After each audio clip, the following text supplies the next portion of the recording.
Tiga. Assalamualaikum warahmatullahi wabarakatuh.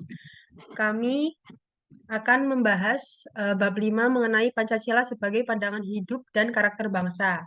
Anggota kami yaitu yang pertama Aziza Novalia Rizky Maulita dengan NIM 210, yang kedua Nazwa Akila Widakdo dengan NIM 219, yang ketiga Niken Ayu Zahra Nabila dengan NIM 221, yang ketiga keempat Edina Arza Barusti dengan NIM 223, dan yang terakhir Ajeng Damayanti NIM 225.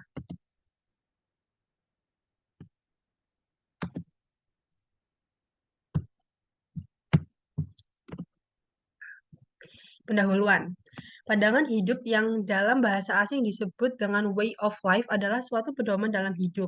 Secara konseptual, pandangan hidup adalah prinsip-prinsip dasar yang diyakini kebenarannya dan kemudian dijadikan pedoman dalam menghadapi kehidupan. Pandangan hidup suatu bangsa merupakan hasil pemikiran yang mendalam atau filosofis. Pandangan hidup menjadi karakter bangsa karena terus-menerus dilakukan dan menjadi bagian dari kehidupannya. Tentu setiap orang atau bangsa memiliki pandangan hidup yang berbeda-beda. Namun, pandangan hidup mengandung nilai-nilai baik sesuai dengan keyakinan masing-masing. Selanjutnya, masalah yang dibahas.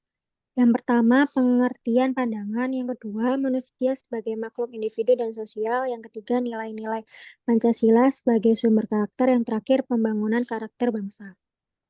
Selanjutnya, pembahasan A. Pengertian pandangan. Pancasila sebagai ideologi merupakan gambaran tentang masyarakat masa depan yang dicita-citakan. Fungsi Pancasila sebagai pandangan hidup sejarah dengan apa yang dijelaskan oleh para pendidik negara bahwa yang dibangun adalah negara bangsa dan bangsa beserta karakternya. Pancasila digali dari adat istiadat dan budaya masyarakat yang hidup di Nusantara. Hal ini ditegaskan oleh Soekarno yang menyatakan bahwa beliau bukanlah pencipta Pancasila tetapi hanya menggali dari bumi Nusantara. Pancasila sudah menjadi bagian dari sikap dan perilaku masyarakat yang ada di seluruh wilayah Nusantara. Berikut norma moral yang terkandung dalam Pancasila antara lain.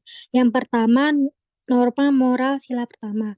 Sila ketuhanan yang Maha Esa telah dijabarkan ke dalam suatu norma moral yang diwajibkan kepada setiap warga negara Indonesia untuk mempercaya adanya Tuhan yang Maha Esa. Warga negara Indonesia wajib memeluk agama sesuai dengan keyakinan dan kepercayaan masing-masing.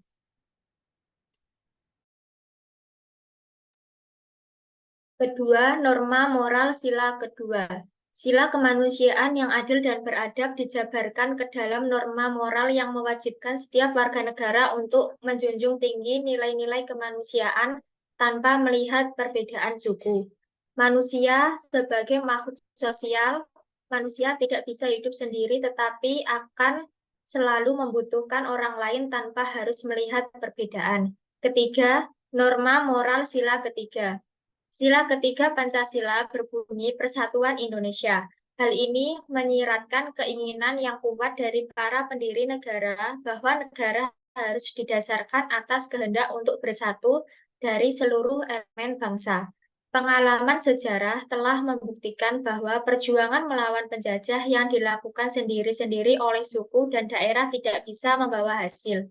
Tidak ada suku yang lebih tinggi dari yang lain. Semua sama dan derajatnya. Selanjutnya, keempat, norma moral sila keempat. Sila keempat adalah kerakyatan yang dipimpin oleh hikmat kebijaksanaan dalam permusyawaratan dan perwakilan. Dalam demokrasi, kita juga harus mau mendengarkan pendapat orang lain meskipun berbeda pendapat. Kelima, norma moral sila kelima. Sila kelima adalah keadilan sosial bagi seluruh rakyat Indonesia. Dalam penggunaan hak milik sendiri pun juga harus memperhatikan kepentingan orang lain, terutama kepentingan umum. B. Yang selanjutnya yaitu pembahasan B. Manusia sebagai makhluk individu dan sosial. Manusia sebagai makhluk individu, manusia Manusia sebagai makhluk individu memiliki makna, yaitu manusia memiliki ciri khas dengan corak kepribadiannya sendiri. Sifat manusia sebagai makhluk individu merupakan sifat yang dimiliki sejak lahir. Manusia sebagai makhluk sosial, artinya manusia membutuhkan manusia lain untuk bersosialisasi atau berinteraksi dalam menjalankan kehidupan sehari-hari. Adanya hubungan timbal balik antara satu manusia dengan manusia lainnya membuktikan bahwa manusia pasti selalu bergantung pada orang lain agar dapat memenuhi kebutuhan hidupnya.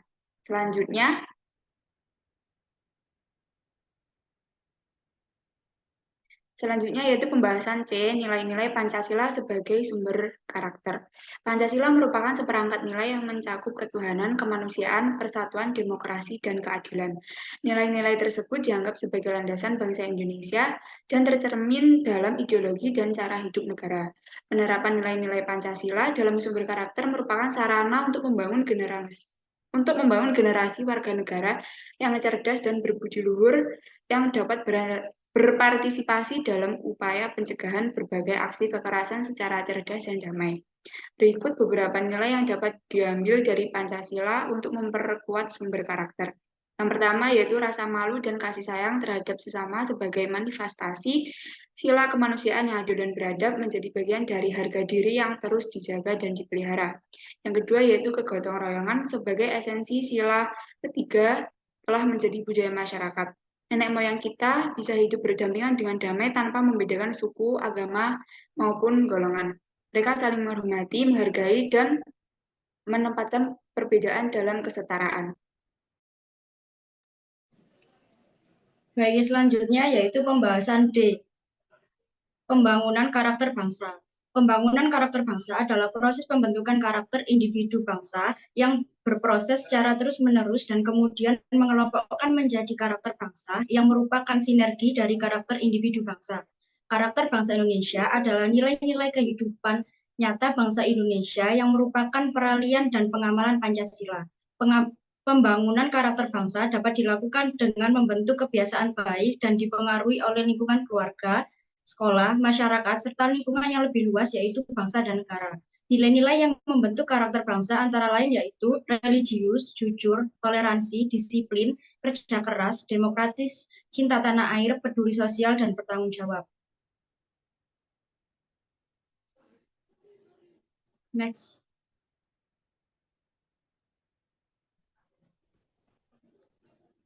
Selanjutnya yaitu kesimpulan. Secara konseptual, pandangan hidup adalah prinsip-prinsip dasar yang diyakini kebenarannya dan kemudian dijadikan pedoman dalam menghadapi kehidupan.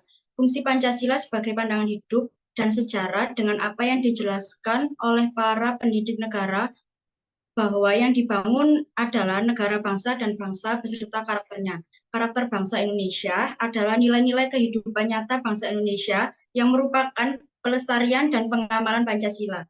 Pembangunan karakter bangsa dapat dilakukan dengan membentuk kebiasaan baik dan dipengaruhi oleh lingkungan keluarga, sekolah, masyarakat, serta lingkungan yang lebih luas yaitu bangsa dan negara. Sekian dari kelompok kami. Mohon maaf apabila ada salah-salah kata. Terima kasih. Wassalamualaikum warahmatullahi wabarakatuh.